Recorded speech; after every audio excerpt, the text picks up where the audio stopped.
La famille, j'espère que vous allez bien en ce mardi 21 mars. Le Seigneur nous a permis de nous réveiller ce matin, de vaquer à nos occupations. Je me sens calme, je me sens bien. J'ai l'impression qu'il y a une charge qui m'a été ôtée. Je me sens bizarrement bien. Je ne sais pas comment je peux l'expliquer. Mais je me sens en paix. Je me sens en paix cet après-midi.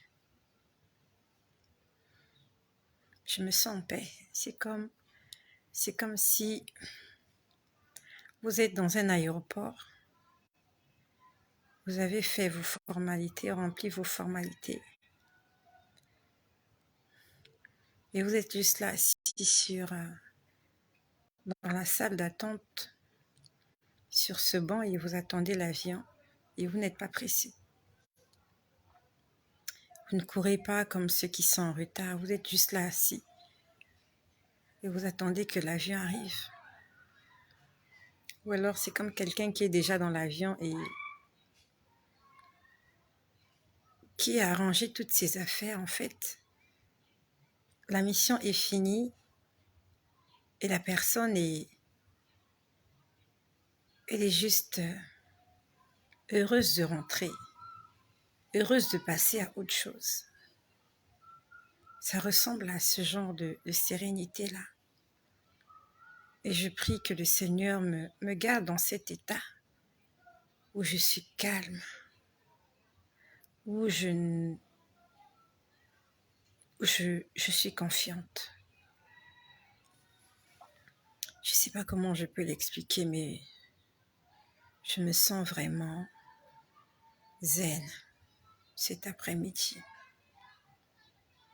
Et j'ai juste envie de lire ma Bible jusqu'à m'endormir. J'ai juste envie de chanter, d'adorer. J'ai juste envie de parler à mon roi, à mon père et à mon meilleur ami. Nous sommes aujourd'hui mardi. Et ce que je vais dire aujourd'hui, ça a commencé la semaine dernière. Je vis tellement de choses que je ne peux pas vous raconter tout ce que je vis. Je vis trop de choses au quotidien, minute après minute, heure après heure. Je vis tellement de choses que je pourrais rester là toute une journée sur les réseaux sociaux à vous dire « j'ai vu ceci, j'ai entendu ceci, j'ai vu ceci, j'ai compris ceci ». Malheureusement, je ne peux pas le faire. Ça a commencé la semaine dernière. Plus exactement quand, je ne me souviens plus. La semaine dernière,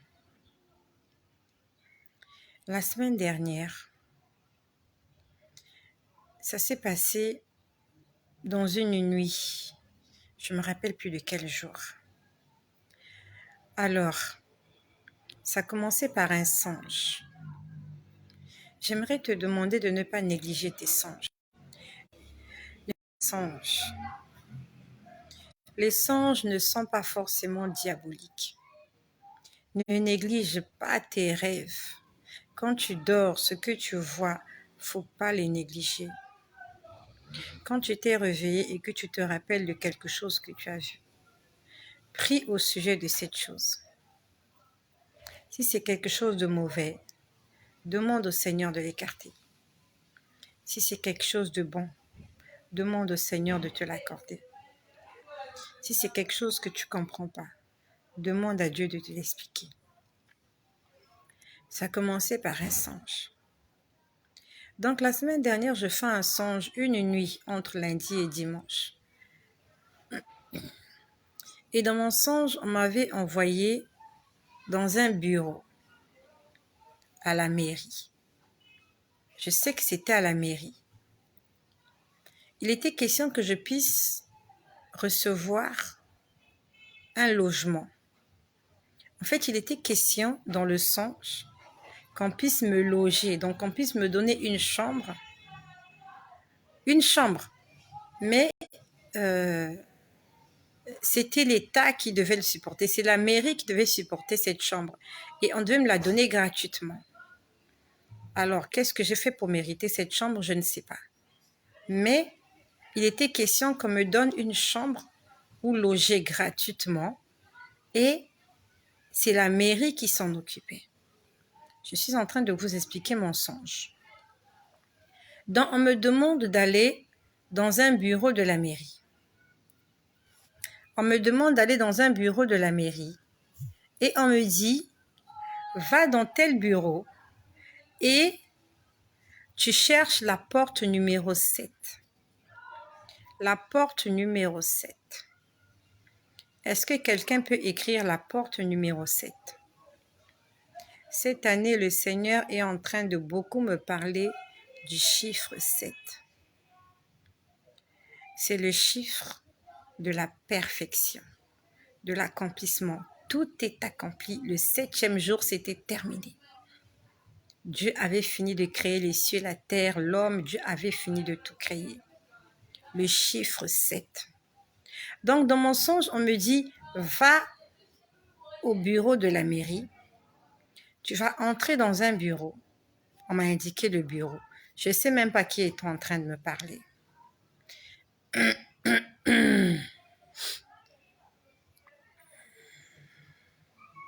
Je ne savais même pas qui était en train de me parler.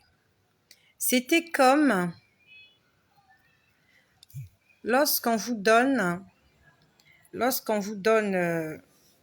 des instructions, en fait. Pour ceux qui ont vu, il y a des jeux là où on vous dicte. Allez à gauche, allez à droite, ainsi de suite. Pas la porte numéro 5. C'est la porte numéro 7.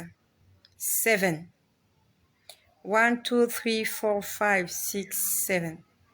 1, 2, 3, 4, 5. Donc, il y a quelqu'un qui me parle, me dit, va à la mairie. Il était question qu'on me donne une chambre dans un hôtel.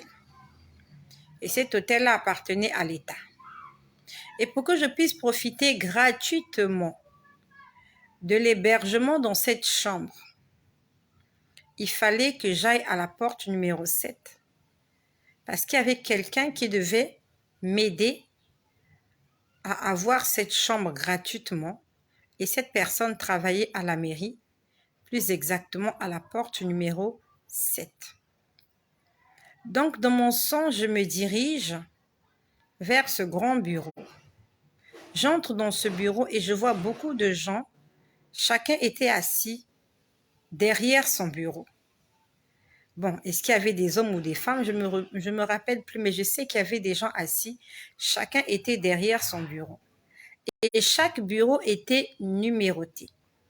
Il y avait le bureau numéro 1, le bureau numéro 2, le bureau numéro 3, jusqu'au bureau numéro 12. Il y avait 12 bureaux dans cet endroit-là. Dans une même pièce, il y avait 12 bureaux. Et j'ai commencé à marcher. Parce que c'était pas numéroté, mais il fallait...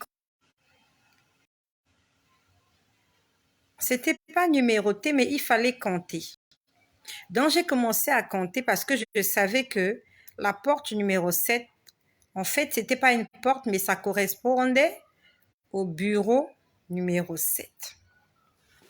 J'ai commencé à marcher. Tout en marchant, les bureaux étaient sur ma gauche. Et moi, je marchais. J'ai commencé à compter 1, 2, 3, 4, 5, 6. J'ai vu le bureau numéro 7. Il n'y avait personne derrière le comptoir. Il n'y avait personne. Et les gens qui étaient là m'ont vu entrer dans cette grande pièce. Ils m'ont posé la question, vous êtes là pourquoi? J'ai dit, je suis venue rencontrer la personne qui occupe le bureau numéro 7. Ils m'ont dit, mais la personne s'est déplacée. Mais Elle ne va pas tarder. J'ai dit, ben, je vais l'attendre. Sauf qu'il n'y avait pas de chaise pour s'asseoir à cet endroit. Il n'y avait pas de chaise d'attente. Donc, il fallait attendre la personne à l'extérieur. Et quand je vais à l'extérieur, je me rends compte qu'à l'extérieur, il n'y a même pas d'endroit pour s'asseoir. J'ai vu une grande cour à l'extérieur et il faisait chaud dehors. Et il n'y avait pas de place pour s'asseoir. Et je me suis dit que si je reste là, si le responsable de la porte numéro 7 revient, je ne saurais pas qu'il est là. En plus, avec le soleil, il n'y avait pas d'endroit pour s'asseoir. Je m'étais dit que j'allais me fatiguer. Donc, je reviens dans la pièce. Je viens voir, le comptoir numéro 7 était toujours vide. La personne n'était pas là. Et il y a un homme qui me pose la question. Est-ce que vous ne voulez pas que quelqu'un d'un autre comptoir puisse vous aider? J'entends une voix qui me dit, c'est la personne du comptoir, c'est la porte numéro 7 qui doit résoudre ton problème, pas quelqu'un d'autre. Donc, tout le monde était là. Il y avait 12 bureaux, ou on va dire il y avait 12 comptoirs. Tous les 12 comptoirs étaient là. Toutes les personnes étaient là, du numéro 1 jusqu'au numéro 12. La seule personne qui manquait, c'était la personne qui devait me renseigner au comptoir numéro 7. Et je suis restée là, j'attendais que la personne vienne. J'ai dit, mais pourtant, ils m'ont dit que la personne a juste fait un tour, va revenir. Mais je devais l'attendre. Parce que j'avais compris apparemment que personne ne pouvait m'aider. Il n'y avait que cette personne qui avait la solution à mon problème. Je me suis réveillée. C'était quel jour? Je ne me rappelle pas. Mais c'était la semaine dernière. Quand je me suis réveillée, ce songe m'a troublée. Ce songe m'a troublée. J'ai dit, Seigneur, ça fait plusieurs révélations où tu me parles du chiffre 7. Sauf que là, je suis partie. Il fallait que je puisse obtenir quelque chose gratuitement. Et nous aimons tous la gratuité, n'est-ce pas? La gratuité, c'est comme la grâce. Tu ne l'as pas mérité, mais on te l'a donné. Et on était prêt à m'héberger gratuitement. Et la seule personne qui était habilitée à le faire, c'était la personne qui travaillait derrière le comptoir numéro 7. Mais eux, j'ai entendu porte numéro 7. Donc, ça veut dire qu'il y a des portes. Il y a des portes. À chaque problème, la solution se trouve dans une porte. Si tu as un problème quelconque, si Dieu dit que ce problème, la solution se trouve à la porte numéro 1, c'est à la porte numéro 1 que tu trouveras ta solution, pas à la porte numéro 10. Peut-être que tu as des problèmes financiers et que les problèmes financiers, c'est la porte numéro 2 qui la traite. Mais la porte numéro 10, ce sont des problèmes, on va dire, sentimentaux. Donc, toi qui as des problèmes financiers, Dieu te dit, va à la porte numéro 2. Toi, tu te vas à la porte numéro 10. C'est vrai que c'est une porte. Il y a une ouverture. Il y a une solution. Mais ça ne sera pas la bonne solution.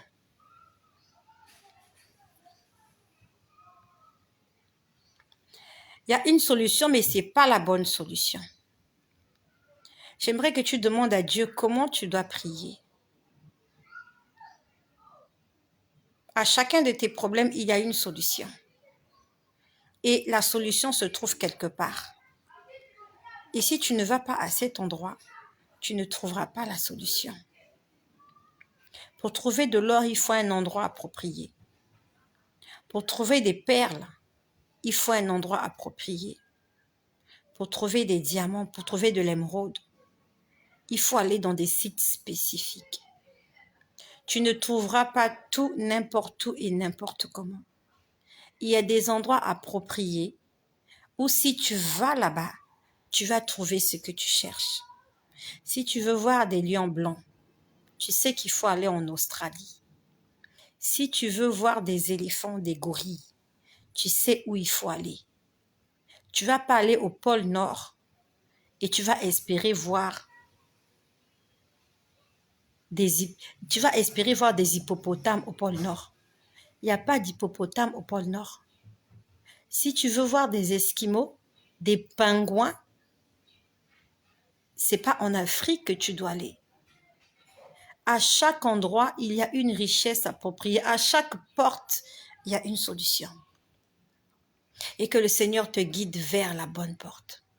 Donc ce rêve, ce songe m'a troublé. J'ai dit, Seigneur, la solution était là. Tu m'as dit, va à la porte numéro 7. Tout le monde était là, sauf la personne qui était censée m'aider pour que j'ai gratuitement une chambre où dormir. Le repos, c'est important. La chambre, le lit, ça représente ton repos, ton sommeil, ton calme, ta quiétude, ta sérénité. Quand tu es fatigué, tu tombes sur ton lit. Donc, Dieu veut me faire entrer dans un repos. Dieu veut me donner un repos gratuitement. Dieu veut me faire du bien. Dieu veut me faire quelque chose. Et il m'a dit, va à cet endroit. Sauf qu'à cet endroit, je viens, la personne qui est censée m'aider n'est pas là. Il faut que je l'attende. Et on m'a dit, elle a fait un tour et je suis restée là. Je l'ai attendu jusqu'à me réveiller. J'ai dit, Seigneur, qu'est-ce qu'il y a? Ça, c'était la semaine dernière. J'en ai fait un sujet de prière. J'ai dit, Seigneur, que la personne qui doit répondre à mes problèmes à la porte numéro 7, j'ai dit, Seigneur, que cette personne-là revienne. Je ne sais pas là où elle est partie, mais je suis sûre qu'elle n'est pas partie en voyage parce que ses collègues m'ont dit, la personne s'est déplacée. Puis la personne n'est pas loin. Je ne sais pas si elle est aux toilettes, si elle allait s'acheter un casse-croûte, mais j'avais compris que la personne devait revenir. Sauf que jusqu'à ce que je me réveille, la personne n'est pas revenue.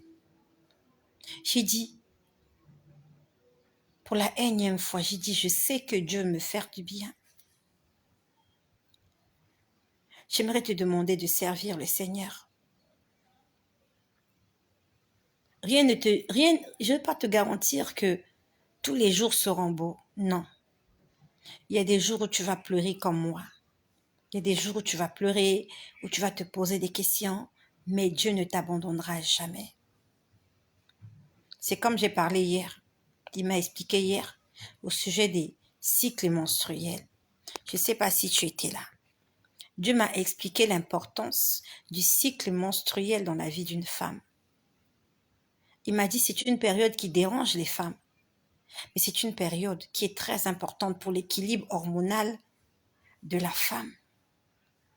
Sans menstru, une femme ne peut pas tomber enceinte. Elle ne peut pas concevoir. Donc le fait d'avoir ces menstrues, je suis désolée pour les âmes sensibles et pour les hommes. Mais nous sommes là pour parler des choses spirituelles et nous sommes l'épouse. Que tu sois un homme avec petite tache, avec un sexe masculin, ou femme avec un petit F, nous sommes tous l'épouse du Seigneur. Donc lorsque Dieu nous voit, il voit son épouse, il voit sa fiancée. Donc que tu aies la barbe, que tu aies je ne sais pas quoi, quand Dieu te voit, Dieu voit sa fiancée. Tu es la fiancée de Jésus. Et en tant que fiancée, tu dois avoir des menstrues. Tous les mois, comme une femme normale. Tu dois avoir tes menstrues. À partir du moment où tu n'as plus tes menstrues, tu es ménopausée. Et nous connaissons les symptômes de la ménopause. Il y a beaucoup de femmes qui sont dérangées à cause de la ménopause. Pourtant, on devait les envier, ces femmes-là. Ah, elles sont ménopausées, elles ne voient plus leur période, elles sont bien, mais elles souffrent, elles ont des bouffées de chaleur, elles ont des problèmes. la ménopause. Dieu m'a dit, les cycles menstruels est important dans la vie d'une femme. Le cycle menstruel, c'est cette petite période où tu es tourmenté, où tu es dérangé, où tu n'es pas content. Tu te réveilles le matin, tu t'es sali. Et nous savons pour les femmes comment c'est dérangeant. Il faut avoir une hygiène lorsque tu es dans cette période-là. Il faut faire attention à toi. Il faut même faire attention à comment tu t'assois. Parce que si tu t'assois mal, que la chose là va à gauche et que ça tombe à droite, c'est la pagaille. Donc c'est une période où la femme fait attention à elle. Même quand elle dort, elle doit faire attention. Parce que ça peut tacher les lits, ça peut tacher les draps. Et les draps, si tu les nettoies pas à temps, la saleté, ça colle et ça va plus. Et voilà, et on connaît, les femmes connaissent. Donc Dieu m'a dit que la persécution, que des petits moments pas d'angoisse, mais des petits moments où on se pose des questions, c'est important. Ça signifie qu'on est des chrétiens normaux. C'est ce qu'il m'a dit. Que les menstrues, les menstrues prouvent que tu es en bonne santé. Tu es une femme normale et que tu peux concevoir, tu peux procréer. Parce que une fois par mois, tu passes par des moments de turbulence. Ça ne met pas du temps. C'est 2 jours, 3 jours pour certaines, maximum 5 jours pour d'autres. Mais quand ça se prolonge, là, c'est maintenant une maladie. Lorsque les menstrues sont prolongées, ça veut dire que depuis que tu as commencé à souffrir, ça ne s'arrête pas. Tu fais que souffrir, souffrir, souffrir. Là, c'est pas normal. Il faut une intervention. Je ne suis pas venue enseigner à ce sujet. C'est quelque chose qu'on m'a dit hier. Que les taches de sang que j'ai vues, qui représentaient les périodes menstruelles des femmes, il m'a dit, c'est important dans la vie de mon épouse. Mon épouse doit avoir ses menstrues chaque mois. Donc, de temps en temps, le fait que l'ennemi vienne s'aimer un petit quelque chose dans ta vie, Dieu m'a dit que c'est normal. Ça va passer. Mais c'est quand ça perdure où ça devient compliqué. C'est quand ça perdure où tu vas à l'hôpital, on te dit ce sont les myomes, ce sont les fibromes, c'est le cancer. Là, c'est compliqué. Donc, je ne sais pas depuis quand tu traverses cette situation. Mais Dieu m'a dit que normalement, elle ne devrait pas durer. Elle doit venir et partir. Donc, honnêtement, j'en ai fait un sujet de prière au sujet de la porte numéro 7. J'ai dit, Seigneur, que la personne de la porte numéro 7 revienne résoudre mon problème. Que la personne là revienne. Elle est partie où? Et c'est le jour et c'est l'heure à laquelle je vais chercher la personne. La personne n'est pas là. Et j'ai vu la chambre qu'on allait me donner. On allait me donner une chambre dans un hôtel. C'était une chambre pour single, une chambre de célibataire. Pas une chambre pour famille nombreuse. Et tout ça, c'est un enseignement, ce sont des révélations. Le salut est individuel. Ta relation avec Dieu, elle est d'abord individuelle. Au ciel, c'est d'abord ta place que tu cherches. Si tu es en train d'investir, si tu es en train de prier, quand tu lis la Bible, quand tu pries, ta vie spirituelle, c'est quelque chose de personnel. C'est pas parce que tu pries que tes enfants vont en profiter. Dans quel sens? Ta relation avec Dieu n'engage que toi. C'est pas parce que maman prie beaucoup que les enfants seront forcément couronnés comme la maman. C'est pas parce que le papa qui est un pasteur est un homme de prière que madame aura les mêmes récompenses que monsieur. La chambre qu'on m'a montée, c'était une chambre avec un lit. Et dans ce lit, il y avait une place. Une seule place. Il n'y a pas deux places. Une seule place. Le salut est individuel. Les récompenses célestes sont individuelles. Moi, si je paye ma dîme, Les récompenses, c'est pour moi. Pas pour moi et mon mari et mes enfants. Sur terre, ils peuvent en profiter. Mais dans le ciel, là où la teigne ne peut atteindre, là où la ruine ne peut pas arriver, c'est quelque chose de personnel. Mes récompenses seront personnelles. Dans ce que je fais, si je viens ici pour m'amuser, Dieu va me juger moi personnellement, Estelle. Dieu n'appellera pas mes enfants pour leur demander qu'est-ce que votre mère a fait quand elle était sur terre. Pourquoi votre mère se comportait comme ça? Pourquoi ton fils faisait ça? Pourquoi ton fils était un voleur? Pourquoi ta fille était une prostituée? Chacun rendra compte à Dieu pour lui-même. Ce que je suis en train de faire ici, je rendrai compte à Dieu pour moi-même. Si je viens ici raconter des bêtises, un jour je serai condamné. Mais si je viens ici sous instruction du Saint-Esprit et sous la recommandation de Dieu le Père qui ce soir-là m'a dit « tu vas le leur dire », alors j'aurai des récompenses. Si je viens ici pour mentir, la Bible nous dit dans 1 Corinthiens, chapitre 6, « Aucun menteur n'héritera le royaume des cieux. » Donc je peux rester là vous tromper. Un jour, je serai jugé et je serai châtié parce que j'aurai menti. J'aurais dit des choses qui ne sont pas vraies. Ce que tu dis, ce que tu fais, n'engage que toi-même. Ce que tu fais de ton corps, peut-être que là tu m'écoutes, tu trompes ta femme. Elle n'est pas au courant. Tu prends du plaisir à faire ce que tu fais. Un jour, tu vas rendre compte au Seigneur. Ta femme, qu'elle le sache ou pas, c'est toi qui répondras de tes actes. Tu ne diras pas à Dieu non, parce que ma femme avait le cancer du col de l'utérus, parce que ma femme, elle était tout le temps fatiguée, parce que ma femme, c'est pour ça que j'étais allée dehors. Cette raison ne sera pas acceptée. Lorsque tu l'as amené à la mairie, tu lui as promis fidélité. Dieu ne t'avait pas forcé. Est-ce que Dieu t'a forcé? Est-ce que Dieu t'avait mis la corde au cou pour dire, je te promets d'être fidèle, de marcher avec toi, de t'aimer, jusqu'à ce que la mort nous sépare? Qui t'avait forcé? Pourquoi tu n'as pas attendu quelques années avant de trouver la bonne? Tu allais épouser celle-là. Et aujourd'hui, comme elle est fatiguée, elle est amochée. Comme elle est pétrifiée, elle a séché comme une feuille. Tu vas dans la rue.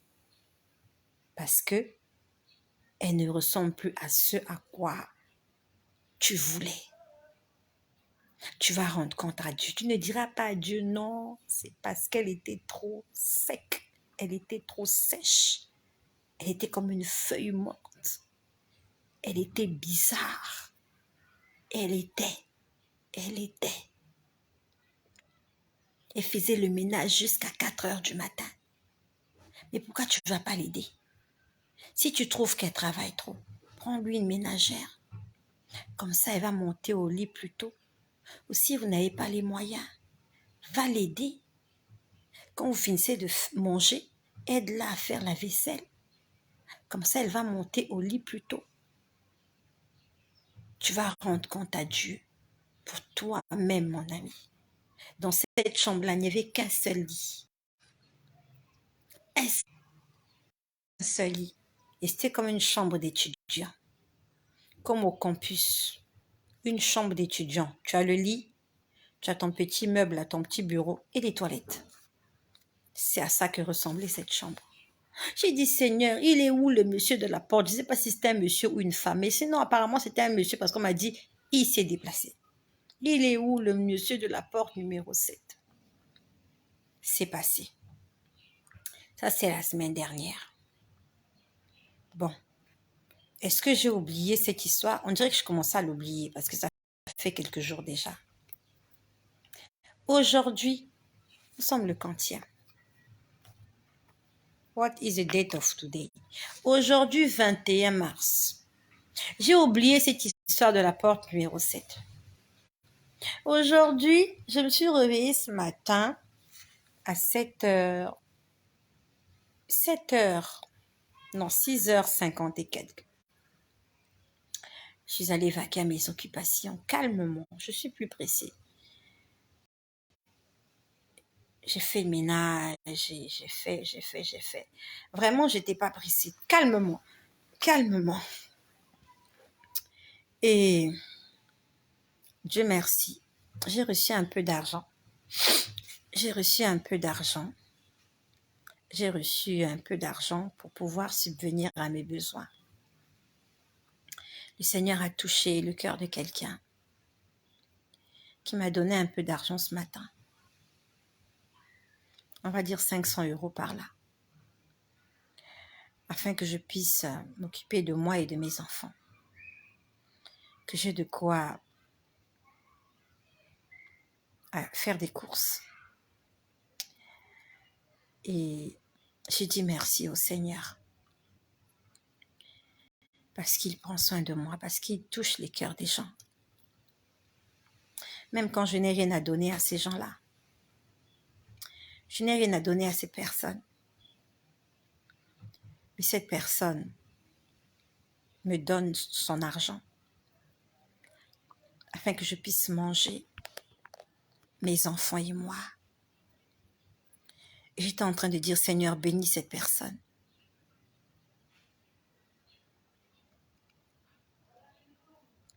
J'ai dit, Seigneur, bénis cette personne. S'il y a quelqu'un qui t'a fait du bien ou qui te fait du bien, n'oublie pas cette personne dans tes prières. Et surtout, dans l'argent que cette personne t'a donné, paye la dîme. Même si cette personne ne paye pas sa dîme, le fait que toi, tu payes la dîme de ce que quelqu'un t'a béni, tu es comme en train de protéger cette personne. C'est comme si tu es en train de dire à Dieu, continue à le bénir ou à la bénir afin que moi, je sois béni. Prends la dîme de côté, même si c'est ton mari qui t'a donné la popote. Peut-être que tu es une femme au foyer ou peut-être que tu es une femme qui a une activité professionnelle. And so, somewhere. Le fait que ton mari te donne de l'argent de la popote ou pour faire des courses ou même pour payer les études des enfants, c'est un devoir, oui. Mais il y a des hommes qui ne le font pas. C'est son devoir, mais il peut ou ne pas te donner. Et s'il ne te donne pas, tu ne lui feras rien. À moins que tu voles dans son sac. Et si tu voles, tu seras une voleuse. Et la Bible nous dit, aucun voleur n'héritera le royaume des cieux. Même si c'est l'argent de ton mari. Tu as volé. Tu vas dire, oui, on est bien commun. Mais tu as ouvert son sac à son insu. Tu as soutiré de l'argent. Même si c'est pour payer les factures d'électricité. Ça s'appelle du vol. Parce que lui, il a peut-être compté cet argent. Il a fait des programmes.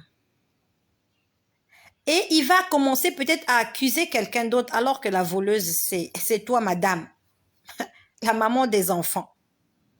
Tu as volé. Si tu es en difficulté, quand tu as pris dans le sac de monsieur, tu lui dis, j'ai pris l'argent dans ton sac. Ça, c'est pas un vol. Tu as pris et tu lui as dit. Mais ne fais pas genre, tu as pris, tu t'es tu. Tu es une voleuse, même si à la mairie, vous avez dit bien commun. Il a programmé quelque chose pour cet argent. Il a compté cet argent. Il va commencer à accuser les enfants. Les enfants ont volé. Il va commencer à accuser les enfants. Les enfants ont volé. La ménagère a volé. On dirait que c'est ma collègue qui est au service là. On dirait que c'est notre secrétaire. Non, c'est le taxi que j'ai pris hier. Il va commencer à accuser injustement des gens alors que c'est toi la voleuse. Je ne te refuse pas de fouiller le sac de ton mari.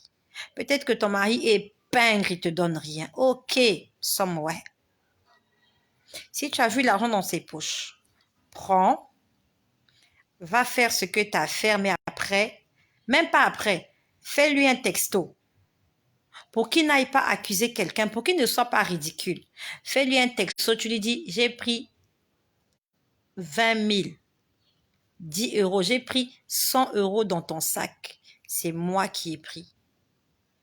Comme ça, s'il y a quelqu'un à qui s'en prendre, c'est toi. Et Dieu te défendra parce que tu as pris ça pour une juste cause. Ne prends pas ça pour aller payer tes dettes de bijoux ou tes mèches que tu as pris. Utilise cet argent pour une raison familiale. Ah, je prends ça parce qu'il ne donne pas. Tout son argent, il dilapide ça dans la rue avec les femmes. Ok. Le congélateur est vide, j'ai pris, j'ai fait des courses et je le lui ai dit. Il faut qu'il le sache pour qu'il ne dise pas que ta mère t'a mal éduqué, qu'elle a épousé une voleuse. Tu n'es pas une voleuse. Tu essaies de résoudre les problèmes de la maison avec un homme, on va dire, irresponsable, dont tu es obligé. Mais dis-le lui, n'aie pas peur. Si tu ne lui dis pas, tu es voleuse. Parce que tu vas le mettre dans une situation compliquée. Donc, ma sœur, si ton mari te donne la popote, même si c'est une fois l'année, quand tu prends cette popote-là, cet argent, remercie le Seigneur qu'il a touché le cœur de cet homme-là. Parce qu'il y a des hommes, ils ne donnent pas. Ça fait 20 ans qu'il est marié avec cette femme-là. Il ne donne rien. Donc, toi, si on t'a donné, c'est pas la peine de faire la bouche à toi. Ça fait une année, tu donnes. Non, prends. Prends. C'est Dieu qui a eu pitié de toi. Dieu t'a fait grâce ce mois-ci. Il t'a donné l'argent de la popote. Prends l'argent. Remercie le Seigneur. Prie pour lui. Parce que s'il n'avait pas une source de rémunération, il ne t'aurait pas donné cet argent. Enlève la dîme. Va payer la dîme. C'est une façon de dire à Dieu. Comme tu as béni cet homme-là, moi aussi, je donne ma part afin que tu continues à le bénir.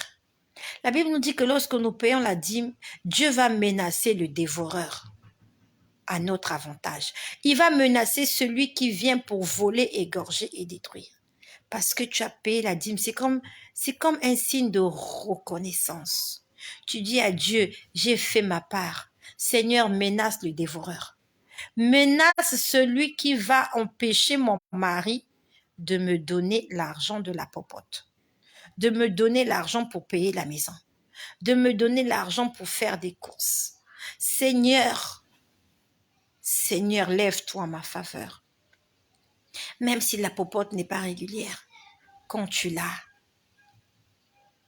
prends, va donner la part du Seigneur. Il a dit, mettez-moi ainsi à l'épreuve.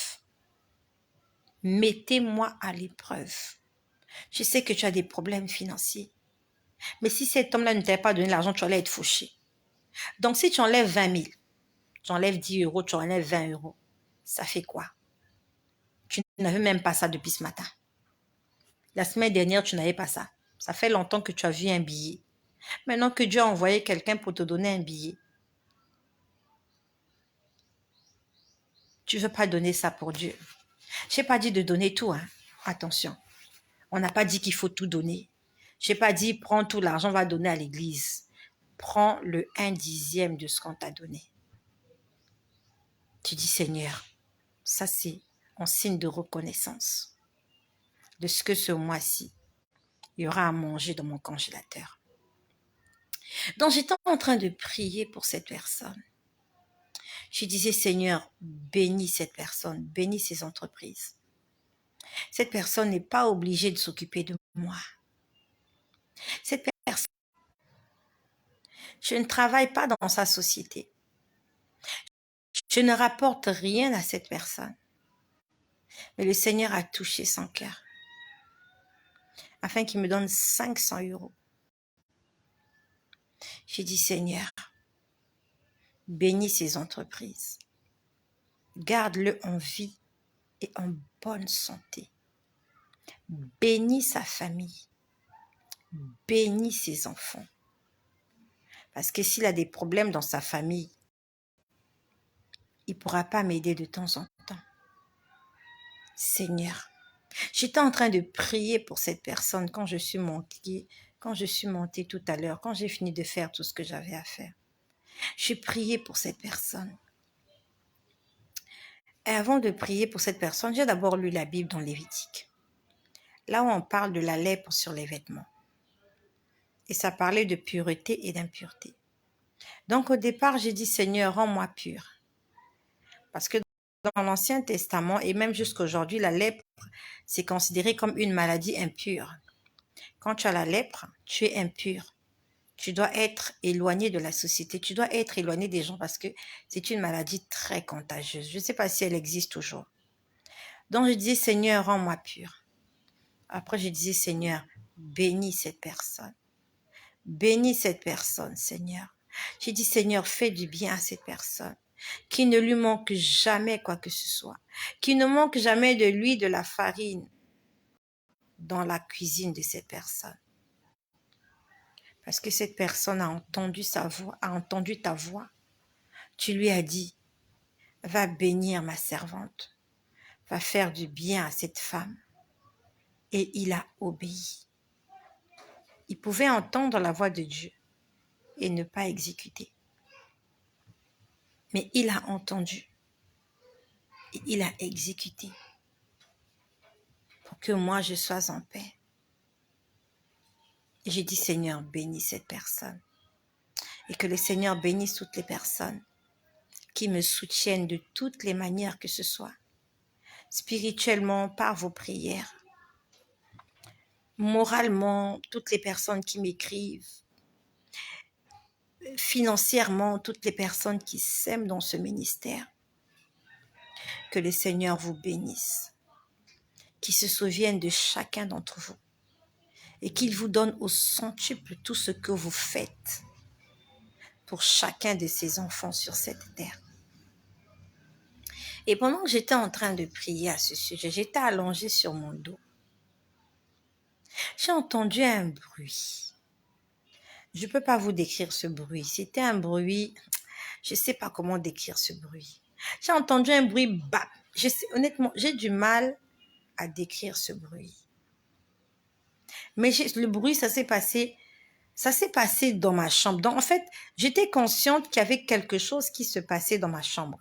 Mais c'était un bruit bouh, je sais pas. Honnêtement, je ne sais pas ce que c'était.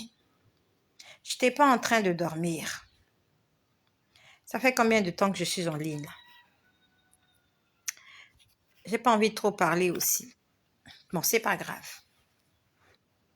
Il faut que je termine cette vidéo. J'ai entendu un bruit.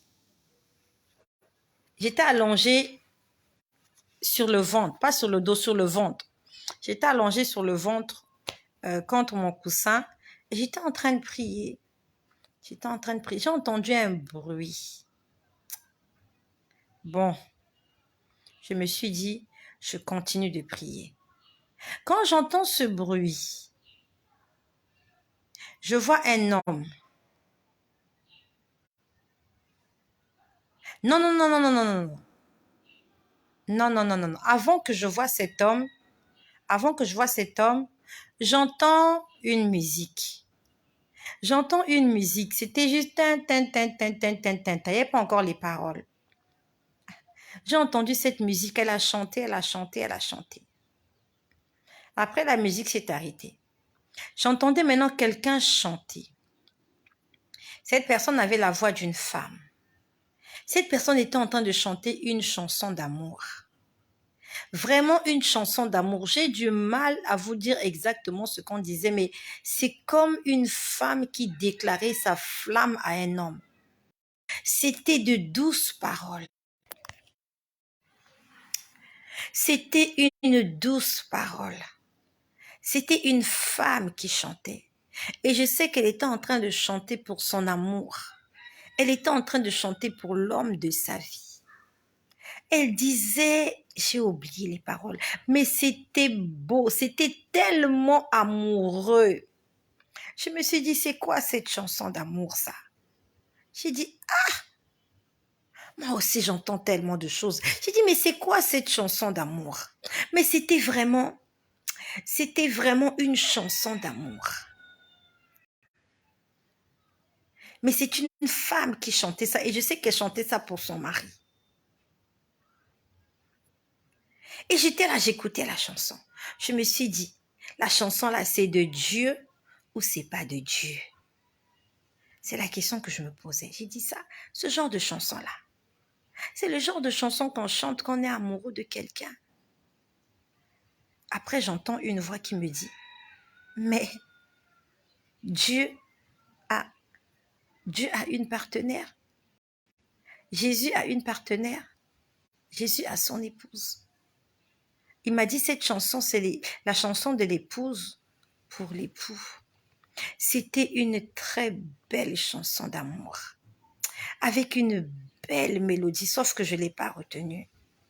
Et je n'ai pas retenu les paroles, mais mon cœur était en train de chanter cette chanson parce que c'était trop beau. En fait, c'est le genre de chanson, si quelqu'un chante ça pour vous, même si vous êtes en colère, vous allez revenir à la maison.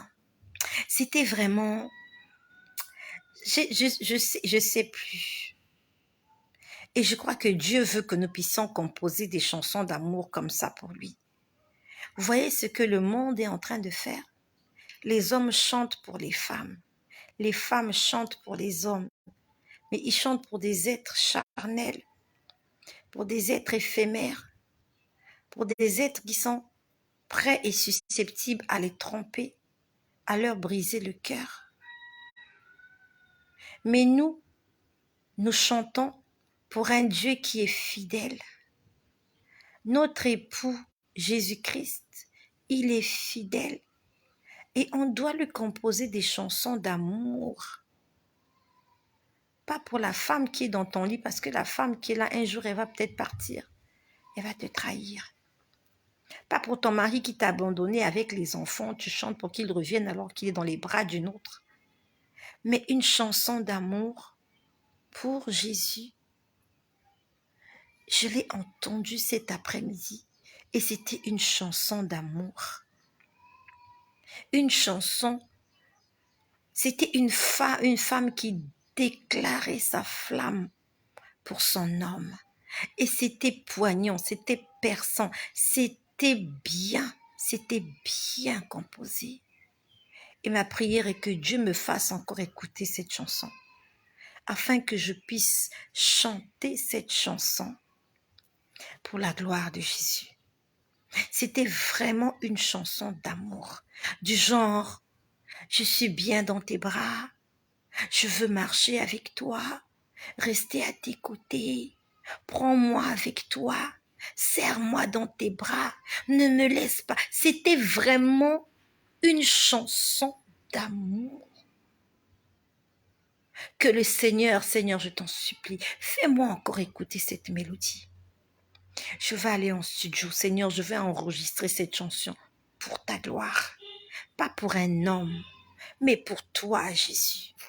C'était tellement beau cette chanson. J'ai du mal à décrire ce que je ressentais quand j'entendais cette chanson. Ça m'a apaisé. Je me suis dit, l'homme qui va écouter cette chanson-là, même s'il est fâché à 100%, il va revenir. Parce que c'était trop fort. Donc, j'entends cette chanson. C'était genre slow, c'était genre slow, c'était genre zouk, c'était quelque chose de très sensuel. Après, je vois un homme.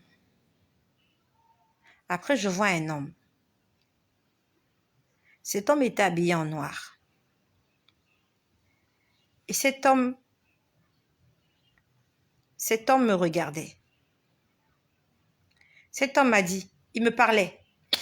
Je sentais, il me parlait avec dédain. Il me disait, tu es importante, hein? Tu es importante, toi. C'est ce que cet homme m'a dit. Il m'a dit 2 fois, tu es importante. Mais dans son regard et dans sa voix, c'est pas quelqu'un qui me veut du bien.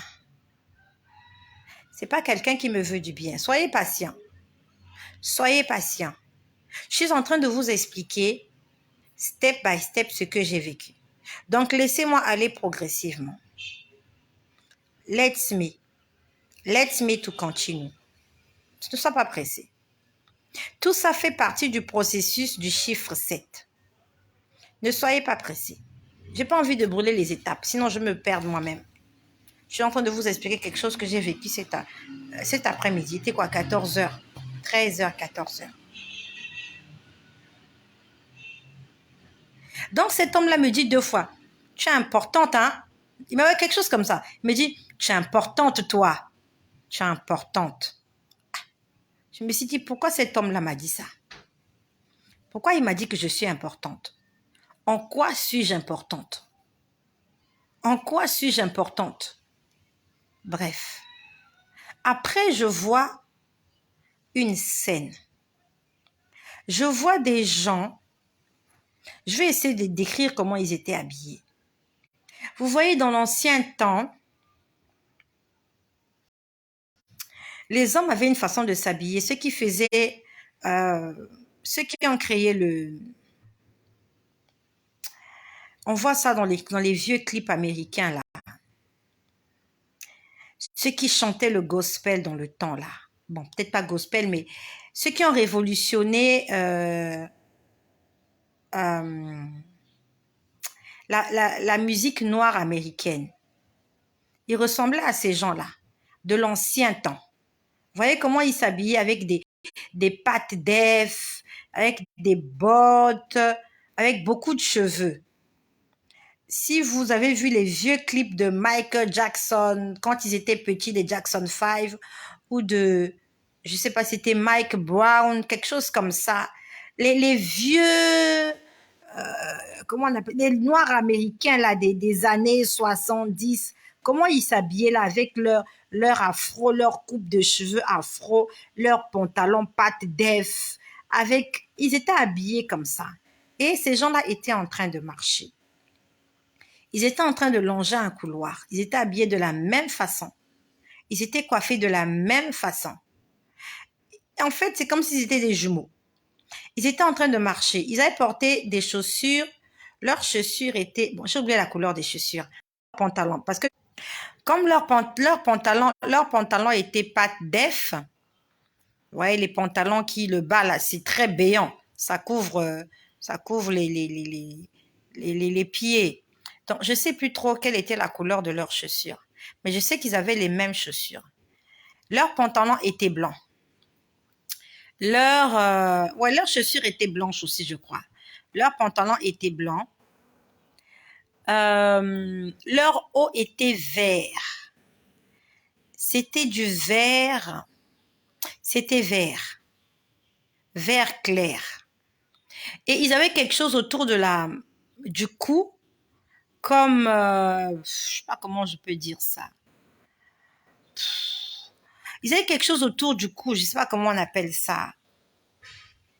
Oh là là, les femmes des années 60, là, elles aimaient avoir quelque chose autour du cou, quelque chose là, pas une écharpe, mais ça ressemble à, oh mon Dieu, comme une plume, comme quelque chose comme ça.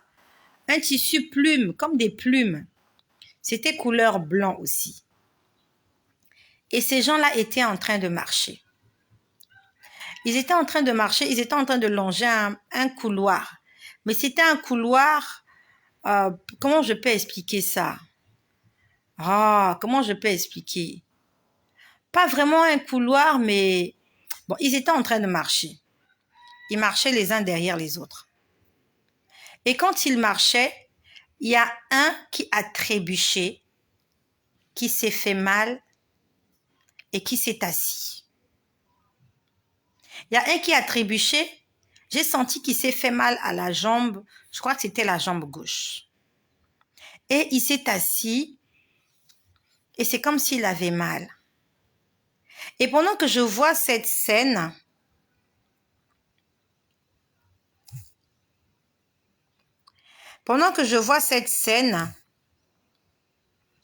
j'entends, c'est le chiffre 7. Quelque chose comme ça. C'est comme si on me disait, c'est le numéro 7 qui est tombé. À ce moment-là, je me mets à les compter. Donc, quand je me mets à les compter. C'est quelque chose que je vois en vision. Quand je dis vision, ça veut dire que vous qui êtes là, si quelqu'un est à côté de moi, la personne ne voit pas ce que je vois. Je suis seule à voir ça. Je me mets à compter les hommes en question. 1, 2, 3, 4, 5, 6, 7, 8, 9, 10, 11, 12. Ils étaient au nombre de 12. Et c'était exactement le 7e qui est tombé. Il s'est fait mal aux pieds et il est resté assis. J'ai dit, mais c'est mon chiffre 7 là. J'ai dit, mais le 7e là, il est là pour moi.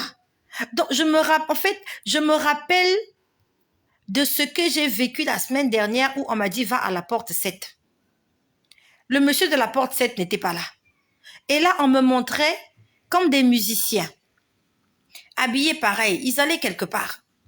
Et c'est le gars du numéro 7. Il est tombé, il s'est fait mal au pied. Le problème est que quand il est tombé là, tous les autres ont continué leur chemin et il est resté là. Je me suis dit, mais c'est le gars là qui doit me résoudre mes problèmes. Comment il a mal au pied comme ça? J'ai dit, mais c'est ce gars-là qui doit résoudre mes problèmes parce qu'on m'a dit le 7e est tombé. Quelque chose comme ça, on m'a dit le 7e, le 7e. J'ai dit, mais c'est lui qui a la solution à mes problèmes. Comment il est tombé?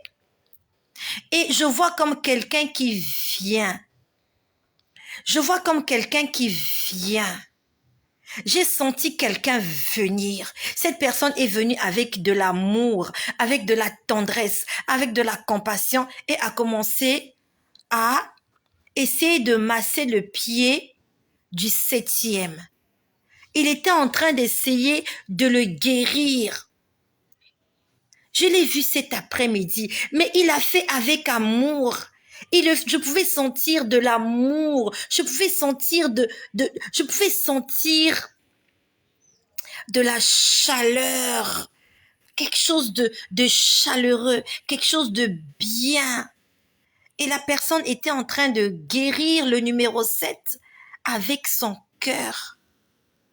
Et j'ai vu, c'est comme s'il a touché son pied, il était en train de masser son pied, il a arrangé. Et après, c'est comme s'il dit, lève-toi, continue la route. Donc, on a guéri son pied.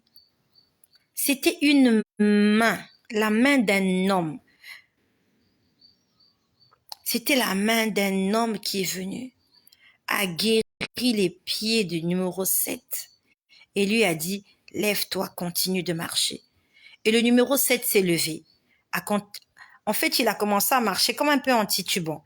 Vous voyez, quand vous sortez d'une certaine maladie, d'une infirmité, vous marchez pas normalement. Ça commence un peu, vous battillez un peu, et il a continué la course. Les autres sont partis. Les autres ne l'ont pas attendu. Donc, dans les 12, c'est le seul qui est tombé. Et c'était mon numéro, le numéro 7. Il est tombé. Mais une main invisible est venue réparer sa jambe gauche. Il s'est levé un peu en retard parce que les autres étaient déjà loin. Est-ce qu'il va les rattraper? J'en sais rien. Mais je sais qu'il s'est relevé et il a commencé à avancer comme un peu en boitillant, mais il a avancé. Et je disais merci. Merci pour le chiffre 7 qui s'est relevé. Je disais merci pour le 7e parce que je sais que le 7e là, il avait la solution à mes problèmes. Après, j'ai commencé à entendre une chanson. La chanson là était chantée par des gens qui ont des belles voix. J'ai oublié la mélodie. La chanson disait ceci. Il a ordonné à la bénédiction de te localiser. Il a ordonné à la bénédiction de te localiser. C'est-à-dire que le localiser là, il disait ça d'une façon de te localiser. C'était tellement beau. Et il répétait la même chose. C'était une belle voix. Il a ordonné à la bénédiction de te localiser. Il a ordonné, c'était un chant doux, c'était beau, c'était parfait. J'ai commencé à chanter. Je disais, Seigneur, merci. Merci, Seigneur. Il a ordonné à la bénédiction de te localiser. Il y a une bénédiction qui est en train de me chercher. Je ne sais pas pourquoi elle est en train de traîner. La dernière fois, je suis allée à la porte numéro 7, elle n'était pas là. Je ne sais pas là où elle est partie, cette bénédiction. Aujourd'hui, je l'ai vue. Elle était en marche, elle allait quelque part. Mais elle a titubé, elle est tombée. Pourtant, personne ne l'a poussée. Toutes les autres sont passées. Mais celle-là, qui m'appartient, Elle était là et n'eût été cette main chaleureuse pour réparer la jambe cassée.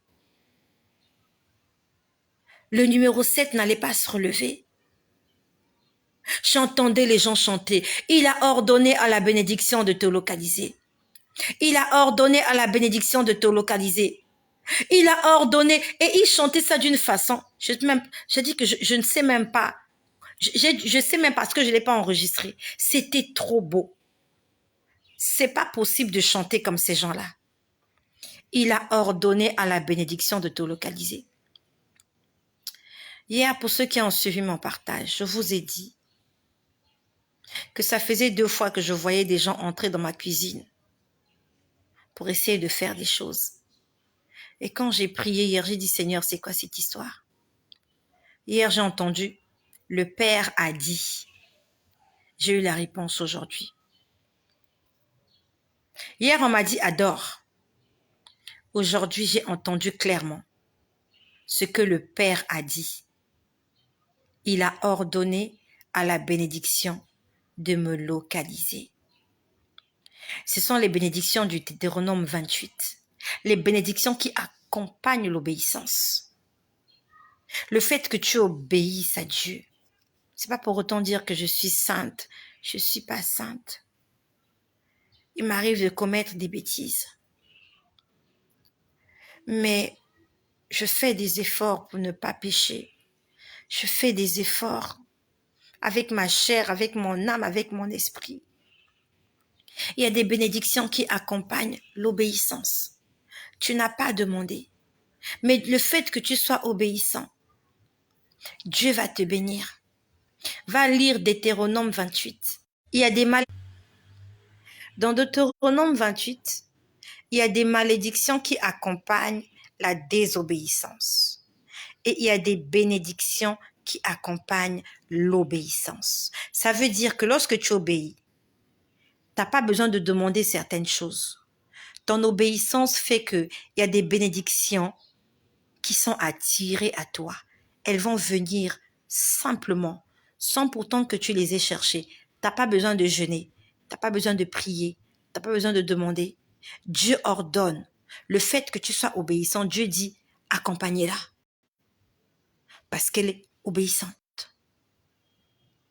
Et j'entendais les gens en train de dire, il a ordonné à la bénédiction de te localiser. Ça veut dire que la bénédiction doit attendre un ordre de Dieu. Dieu a dit une parole. Et la bénédiction doit me localiser. Ça veut dire qu'il faut qu'elle me trouve. Peut-être qu'elle est en train de me chercher. Mais j'ai pas envie de passer 40 ans dans le désert comme les enfants d'Israël. Alors qu'en quelques semaines, en quelques jours de marche, ils auraient quitté l'Égypte et entré à Canaan. Mais leur désobéissance, leur murmure, leur manque de foi, leur rébellion les a fait traîner pendant 40 ans. Et ils ne sont jamais entrés. Que le Seigneur m'épargne de ces 40 années d'attente. J'ai pas envie d'attendre 40 ans. J'ai pas envie d'attendre 40 mois. J'ai pas envie d'attendre 40 jours. J'ai pas envie d'attendre 40 heures. Je veux que la bénédiction puisse me localiser dans les 40 secondes qui suivent. Dans les 40 secondes qui suivent.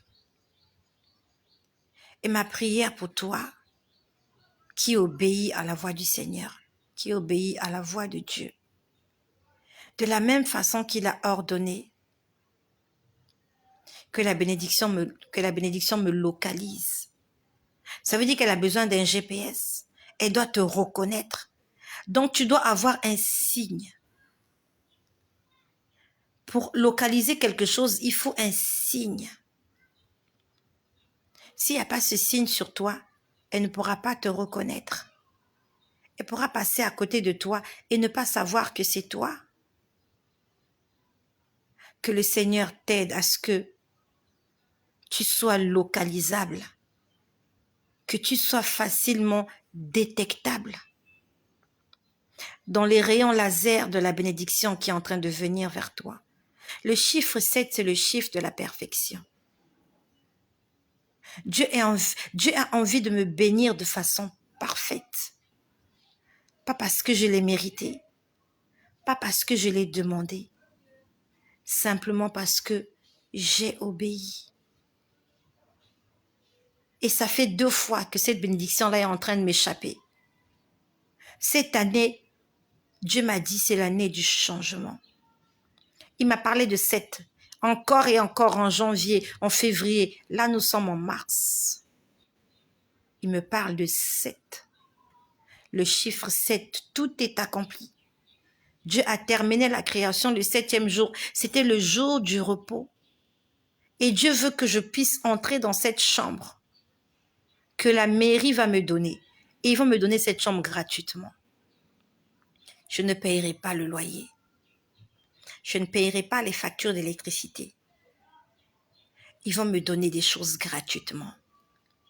Parce que mon père a ordonné, mon père a dit quelque chose. J'ai entendu cette chanson-là pendant longtemps. Il a ordonné, c'était tellement beau. Il a ordonné à la bénédiction de te... Quand il disait localiser, il disait localiser. C'était, ça tremblait. Localiser. C'était trop beau, c'était trop beau. Ça n'a pas de mots. Les choses de Dieu sont tellement belles. Elles sont tellement belles qu'il y a des moments où je me dis, Seigneur, viens me chercher. C'est tellement beau ce que je vois. C'est plus beau que ce que je vois ici. Avec un plafond pourri, une toiture pourrie, des murs pourris, pleins d'humidité, la maladie, la poussière. Au ciel, il n'y a pas tout ça. Au ciel, les gens sont calmes, ils sont sereins, ils se reposent. C'est la paix, c'est la quiétude, c'est oh Yahvé. C'était tellement beau. C'était tellement beau.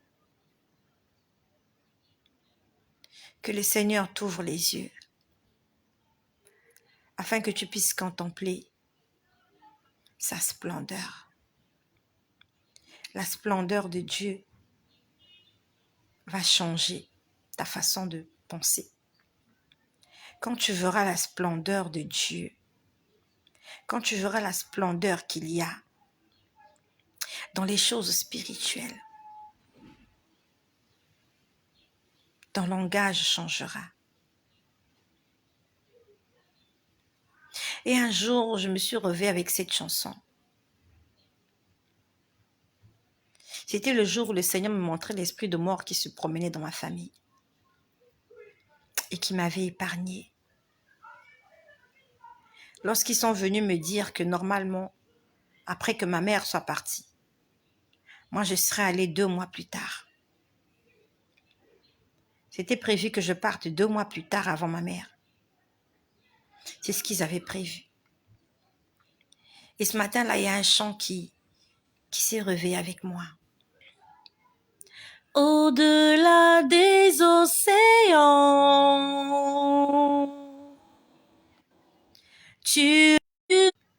au-delà des océans, tu es venu me chercher.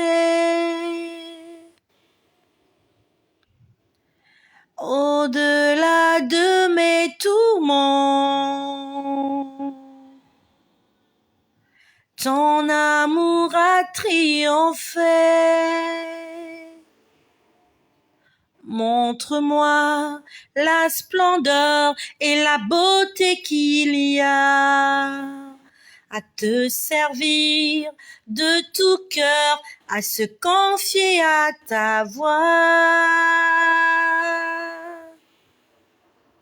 Tu viens relever le faible, tu le prends dans tes bras, tu le conduis vers ton Père, qui le console ici-bas. Entends les cris de ma prière, sois mon refuge et ma joie. Passer de l'ombre à ta lumière, J'ai mis mon espoir en toi. Ce sont des chansons qu'on n'a pas l'habitude de chanter. Ce sont des chansons que j'ai entendues sur YouTube. Et ce sont les paroles. Ce sont les paroles qui sont perçantes. Au-delà des océans, tu es venu me chercher. Au-delà de mes tourments, ton amour a triomphé.